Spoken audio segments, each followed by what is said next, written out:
Nadali talaga ang mga buhaya. Nadali kay Chis Escudero. Idol natin na senador yan. Yan, walang takot, no? Pangalanan natin. Kasi dami nang nag-witness. Dami nang lumabas sa social media. Dami ng mga ebidensya. Pati yung mga nasa papel. Nandoon, lumabas na sa social media. Puro talaga Martin ang Saldico. Diba? So, bakit pa natin takpan? Meron iba dyan nga tinatakpan pa. Meron pang ibang senador dyan, tinatakpan pa talaga. Kahit anong takip niya dyan, lumabas pa rin ang baho ng mga yan. Diba? Yung panahon pa ni Sara, nung si Sara pang inaano nyo sa impeachment. Si Saldi at saka si Martin, panay ang salita nga ganito, harapin, ganito, ganyan, di ba? Bakit ngayon hindi kayo lumalabas? Ilang buwan na itong issue na ito, hindi lumalabas. Bakit? Kasi guilty kayo. Ganyan talaga ang kung sino yung magnanakaw nga tunay, yung pang dakdak na dakdak ay ganito, paano si Sara Duterte. Ay nako,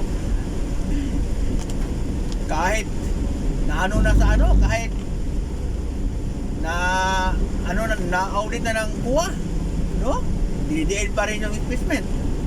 Wala stek. Samantala kayo, bilyon-bilyon ang ginadali ninyo. Wala pang kuha yan, ha? Ay, nako talaga itong mga buhaya na ito, mga kapahidor.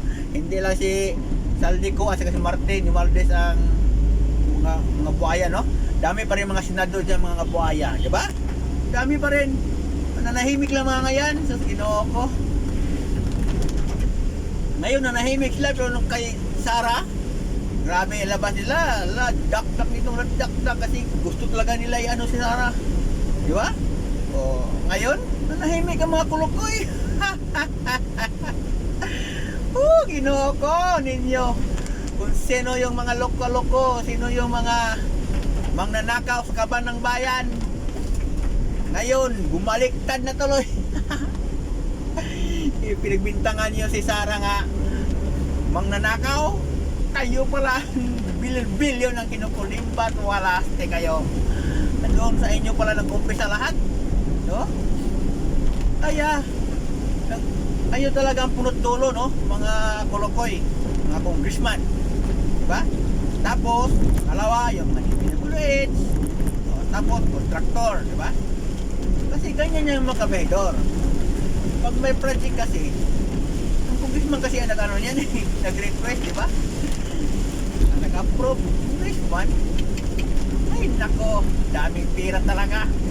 Kaya pagdating nun sa contractor, kasi daming dinadaanan yung pira, badaan sa mga DPWH, may bawas pa yan. Pagdating sa contractor, wala na, kaunti na lang yung pira. Anong nangyari, ang ginawa ng contractor, para magkaroon din siya ng pira nga limpak-limpak, makabili siya ng mga magandang sasakyan, Ghost Project. Wala, ganun.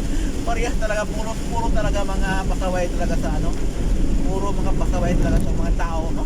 Congressman, DPWH, hanggang kontraktor, mga pasaway, no? Kapag matupad yung dasal ni wish ni Cara David nga, yan, iwan ko lang, iwan ka ba, ubos lahat yan, diba?